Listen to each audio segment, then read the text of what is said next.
Hi, I'm Shalini. And I'm Eugenia. We are the co-hosts of our new podcast, Divorce Now What? On this first episode of our new podcast, we wanted to share a little bit about ourselves. We also want to give you guys some insight on one thing I really was affected by was loss in my circle of friends. Friendship. Yeah, in friendship. And I was pissed, right? Because you are alone. Your family dynamic is different. You're not part of a couple anymore. Some friends stay, some even get better and you build stronger friendships, and some really just disappear. We need to share this with other people. Other people need to have what we have. Mm-hmm.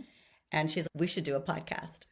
I filed for divorce in February, which was the hardest, loneliest decision, whether you're filing or whether you're serving or being served. It is the hardest decision. It is the loneliest decision. All of a sudden, you go from being a couple to really a party of one. And being a party of one is a learning curve. It's a long, hard, happy, silly, funny journey. And that's what this podcast is for. It's for all of us to build this new community. It's the cycle of growth. It's the cycle of learning. It's a cycle of really, honestly, too, hurting each other and repairing. This is really from my heart. Yeah. It's a permission for us to be ourselves. To why this podcast? What really led us to want to put something out there for you? So a little bit about me. I'm 51 years old and I'm currently in the process of a divorce. I also spent 18 months alone,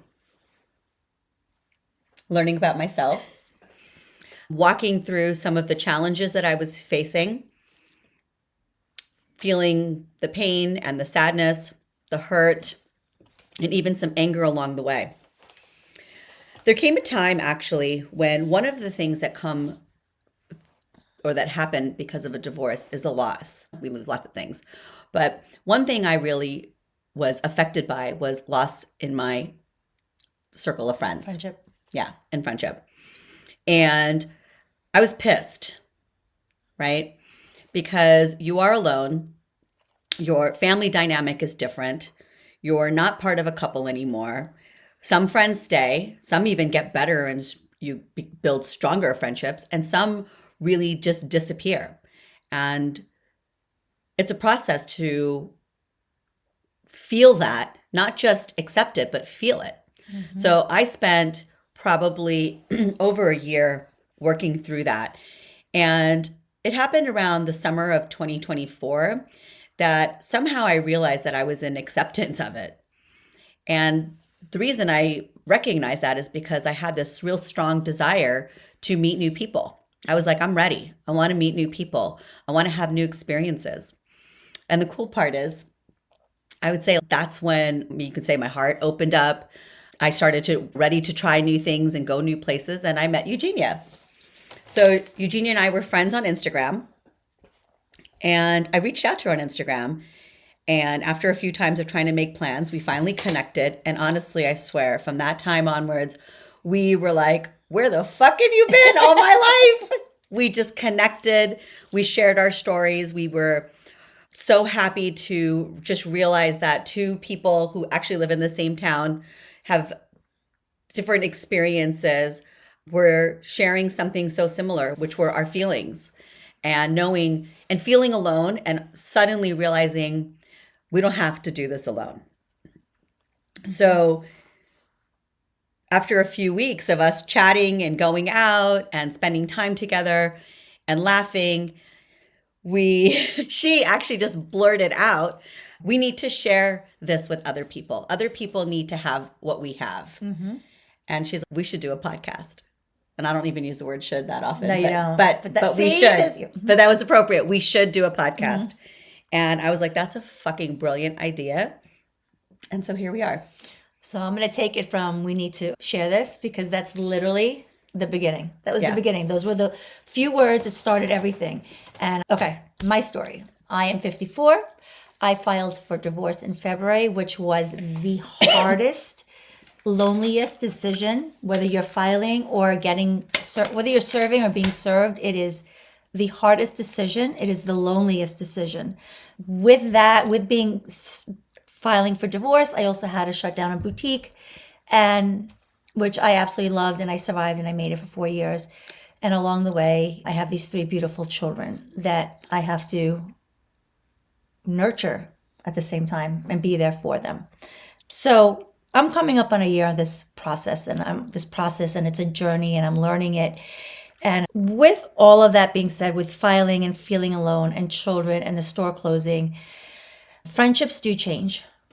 Better, worse, indifferent. They just do. All of a sudden, you go from being a couple to really a party of one. And being a party of one is a learning curve. And I'm so sorry. And I just want to touch on the base, what Charles said, that we met. That didn't come easy either. That part didn't come easy because she did. She had reached out, and not knowing at the time, I kept saying no or finding a reason why not to meet up. And it wasn't until recent that I realized I wasn't ready. I wasn't even ready to accept new friendships. I didn't know who I was and who I wanted to be in my world anymore. It was just a very lonely feeling. With all that being said, honestly, the friendship has been a saving grace. It has been vital to getting me through all this. The divorce stuff, the papers, the lawyers, it's head junk. It gets done. You work somehow. through it. You'll work through it. Every step. But you'll work through it. learning the new you and who you want to become and you are becoming is, I'm hoping, I know she doesn't like the word, that this becomes a community, this becomes a warm blanket for you guys, that you can embrace it and just embrace knowing that you are not. And I know we keep saying it, but I cannot express not alone. And we want to be there. We want to be there for you guys. I want you guys to be there for us. It's a long, hard, happy, silly, funny journey. And that's what this podcast is for. It's for all of us to build this new community.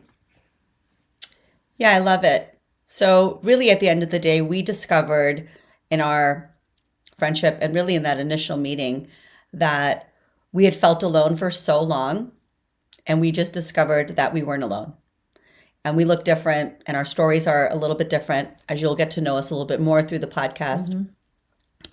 Let's see how much as we become more comfortable, the vulnerability will be there. I think it's been a big part of our growth, mm-hmm. and it's been a big part of our friendship.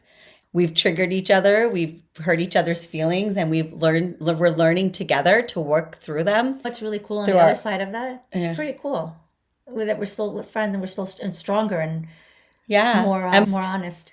Right? We're more honest. We feel, anyways, we're going to talk about this stuff because this is part of this is part of all relationships, right? It's the cycle of growth. It's the cycle of learning. It's a cycle of really, honestly, too, hurting each other and repairing. We've repaired, and we are, I think, more and more every day being more and more of ourselves as we are learning to live more authentic lives.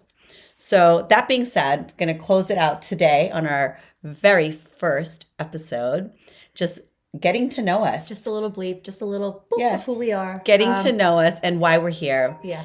And we're very excited that you get to come on a journey with us, and we get to go on a journey with you, and just sharing. Listen, it's going to be a happy journey. It's going to be a smart journey. We're not here just to laugh things away. We're not here just to poo things away. We want to dig deep into the abyss. Most likely. But what did I say? At the end of the abyss, there's this light. Yeah. Right? At the end of the abyss. So this is really a podcast. Honestly, this is really from my heart. Yeah. It's a permission for us to be ourselves. Beautiful. End it. Permission to be ourselves. So thanks for being here. Love you guys.